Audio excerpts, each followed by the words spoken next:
stands for polyvinyl chloride, which is a plastic. It's inexpensive, durable, and resistant to corrosion. This makes a good product for water lines and conduit and industrial applications. You can also make things with it, like this overhead camera stand. Before you do anything with PVC pipe, you have to cut it to size. An overhead camera rig is a stand with a camera attached to it. The camera is positioned to capture an elevated overhead view of a specific space and object. Whether it's a photograph or video footage, this gives you an opportunity to bring a different perspective to your project. The interior space of this stand measures 16 inches from tabletop to the bottom of the crossbeam, and it measures 19 inches from inside to inside. You can extend the height, and we'll get into that later. I used 1-inch PVC for this project, so the instructions are designed for that size pipe. To make this overhead camera stand, you will need to make 8 cuts. That is, cut the PVC pipe 8 times to achieve the final length of pipe you will need for the stand. Measuring and cutting is a large part of this project, but if you use a ratcheted pipe cutter, this project comes together easily. You need 2 14-inch lengths for the sidebars and 2 8.5-inch lengths for the crossbeam. For the legs, you need 4 7-inch lengths of pipe. Along with this pipe, you will need 4 end caps, 3 T's, and 2 90-degree angle fittings, usually referred to as elbows. These are the connections for your pipe. So we need 73 inches of pipe to make this stand. PVC comes in 10-foot lengths, so we need to measure before we cut.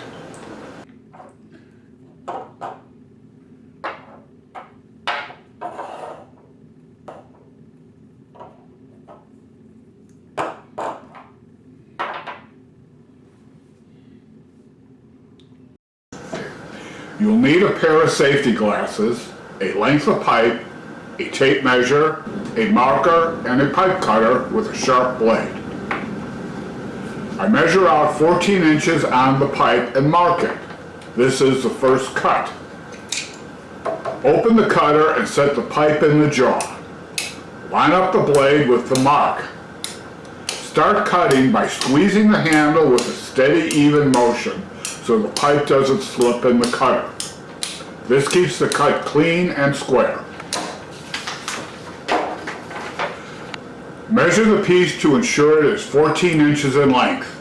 Then measure 14 inches again on the pipe to cut for the second 14-inch piece.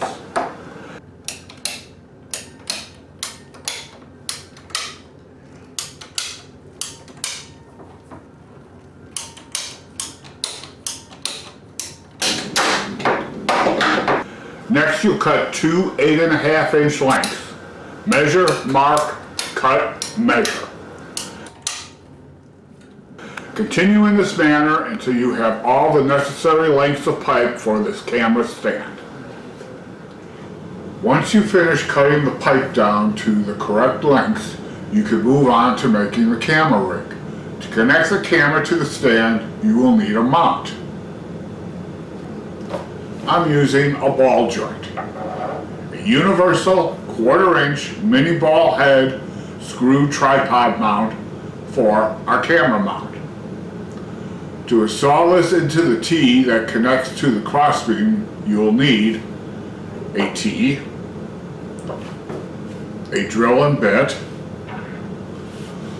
a bolt 1/4-inch by 20, 3/4-inch length, 1/4-inch 20 nut, and 2 washers. You drill the T, that's this part, that connects the 2 14-inch crossbeam pieces. Stabilize the T. I used a vise. Place a board beneath the T if necessary to avoid drilling into your table. Position the T so the open end is pointing up. You're going to drill from the inside. Use a drill with a 1/4 inch bit and drill through.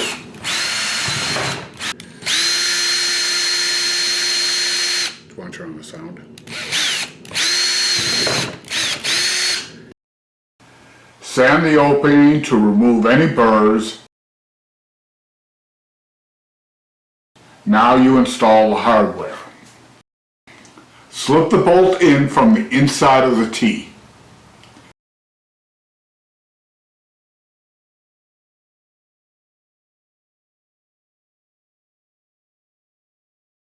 Add the small washer to the bolt. Add the nut and then tighten the nut.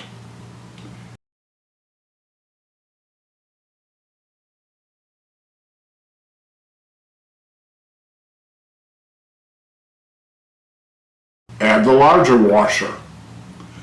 Place the ball joint onto the end of the bolt.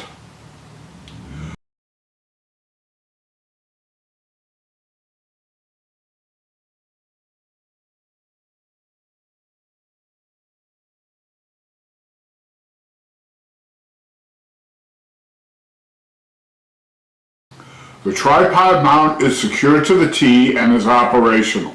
It swivels.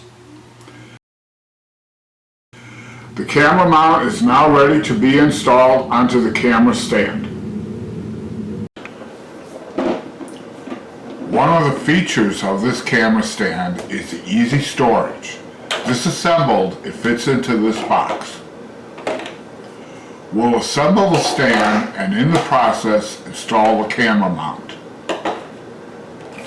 Remove all the pieces and lay them out in an orderly fashion, including T's, elbows, and end caps.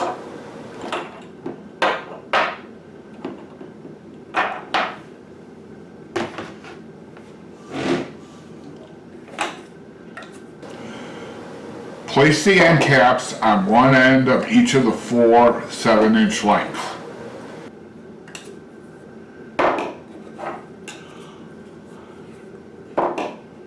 Add a T to the other end of one of the 7-inch lengths and add a second 7-inch pipe to the T. And you made a leg. Do it again.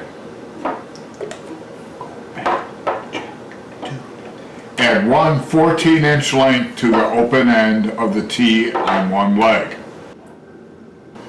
Add the other 14-inch length to the other leg. These are the sidebars. Place an elbow on one end of each of the 8.5-inch lengths. Add the camera mount to the other end of one 8.5-inch length and connect the other length to the T. This is the crossbeam. Connect the sidebars to the crossbeam and you've assembled a stand with the camera mount. Another feature I like about this stand is the scalability. For example, we used an oversized stand for our overhead shot, but you can extend the height of the smaller stand, detach the sidebars from the crossbeam. Remove the sidebars, the 14-inch lengths, from the legs. Replace the 14-inch length with the desired length. These are 22.5 inches. And reconnect the crossbeams to the sidebars, and that's it. You can also extend the width by replacing the crossbeam with the longer pipe. Another option you have is connecting a monitor to the camera so you can see an enhanced view of your project rather than depending on your camera screen. And you can see what it looks like on the screen for your project. The monitor here is one I use outside for astrophotography. You don't need the case, just the monitor. How you hook it up depends on the type of equipment you have. Mine is HDMI output. Consult your camera manual for details. This tabletop stand with camera mount is a great way to add dimension to your projects at a very low cost, and you can do it yourself. You can find the materials and supply list in the description below or at justaz.com/make a canvas stand.